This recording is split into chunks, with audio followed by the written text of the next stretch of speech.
Have you ever had one of those moments?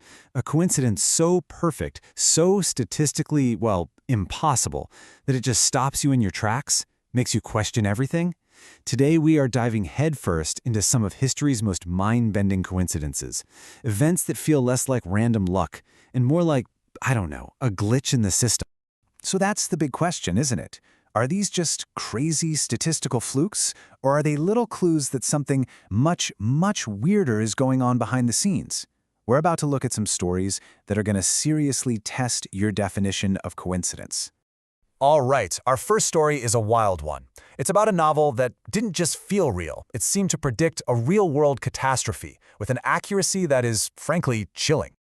Okay, so get this. In 1898, an author writes about a massive, unsinkable British ship called the Titan. Now, the parallels to the real Titanic, which sank 14 years later, are just nuts. Both were the biggest ships of their day, both sank in April, both sank in the North Atlantic after hitting an iceberg. And here's the kicker, both had a shocking shortage of lifeboats, which was, believe it or not, totally legal back then. The fictional Titan was 800 feet long, the real Titanic 882. I mean, come on, it's practically a carbon copy. So how in the world did he pull this off? Was he psychic? Well, Robertson, who was an ex-sailor, swore it was nothing supernatural. He just said he saw where things were heading. Ships were getting bigger and faster, but the safety rules weren't keeping up. And he knew the North Atlantic was basically an iceberg minefield. It's a logical explanation, but does it really explain getting the name, the cause, and the location so eerily right? All right, now let's pivot to a case where it feels like history itself is just repeating. It's like the universe got lazy and decided to copy its own homework.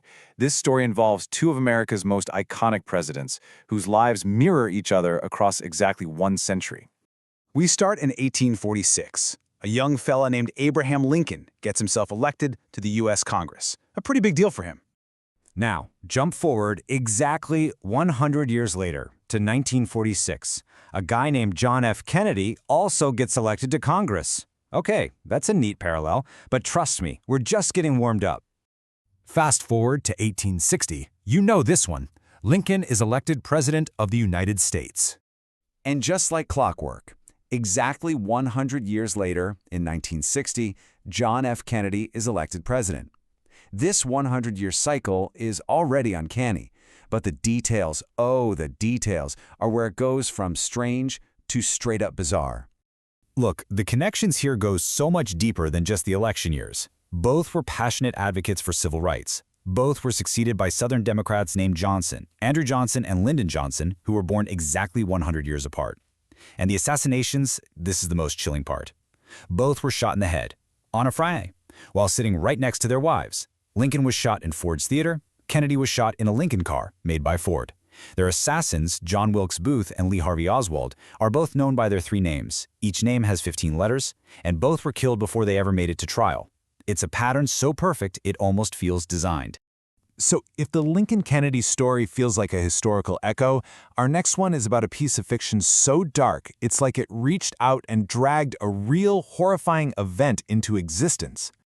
Back in 1838, Edgar Allan Poe, the master of macabre, right? He wrote his only full-length novel. It was this gruesome story about a shipwreck where the starving survivors have to make an unthinkable choice. Well, 46 years later, life didn't just imitate art. It copied it down to the last horrifying detail. In Poe's fictional story, the crew draws straws, and the poor cabin boy who gets sacrificed is named Richard Parker. Now you won't believe this. In the real-life shipwreck of the Mignonette in 1884, the starving crew also decided to kill and eat their cabin boy to survive. His name? Richard Parker. It's an event so specific, so horrific, mirrored perfectly almost half a century later. Okay, let's step away from the grim and horrifying for a second. This next one is less scary and more cosmic. It's a coincidence that feels almost poetic, like an appointment kept between one of America's greatest writers and the universe itself. So, the great Mark Twain was born in 1835, which just happened to be the same year Halley's Comet blazed across the sky. He always felt this deep connection to it, and in 1909, he famously made this prediction about his own death. He truly believed their fates were linked. And you know what? The universe delivered. Halley's Comet returned to our skies in 1910. Mark Twain died of a heart attack on April 21st, the very day after the comet made its closest approach to Earth. He literally came in with the comet, and he went out with it. A life with perfect cosmic symmetry. Our final story is, wow. It might be the most profound of them all, because it really challenges our ideas about who we are, about free will, about nature versus nurture. This is the unbelievable story of the Jim twins. I want you to just imagine this. You're an identical twin, but you're adopted by different families when you're just a few weeks old. You grow up completely unaware that you even have a sibling. Then, after 39 long years, you finally meet. I mean, you'd expect some similarities, right? Shared genetics and all that, but nothing could have prepared these guys for what they discovered. Okay, get ready for this list because it is absolutely bonkers. Both families, with no contact whatsoever, named their sons James. Both had a childhood dog named Toy. Both men married a woman named Linda, divorced her, and then both remarried a woman named Betty. Both had a son, and both named him James Allen, one with an A-N, one with an E-N.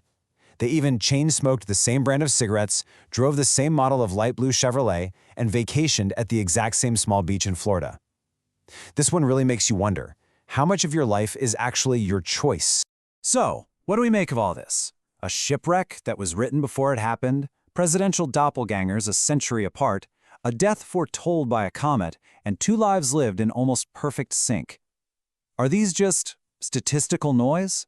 The inevitable results of a universe with billions of people and trillions of moments, where even the most unlikely things have to happen eventually? Maybe the simplest answer is that there is no deep answer. You know? We live in a chaotic world and our brains are just pattern-seeking machines.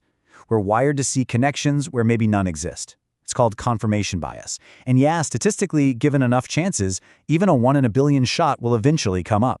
But that's the question that just hangs in the air, isn't it? What if these aren't just random glitches in the code? The psychologist Carl Jung actually had a name for this stuff, synchronicity. He called them meaningful coincidences that suggest there's some kind of hidden order, a deeper connection running through everything. So, what do you think? Is it all just random noise, a trick of the mind? Or is it a sign that the universe makes sense?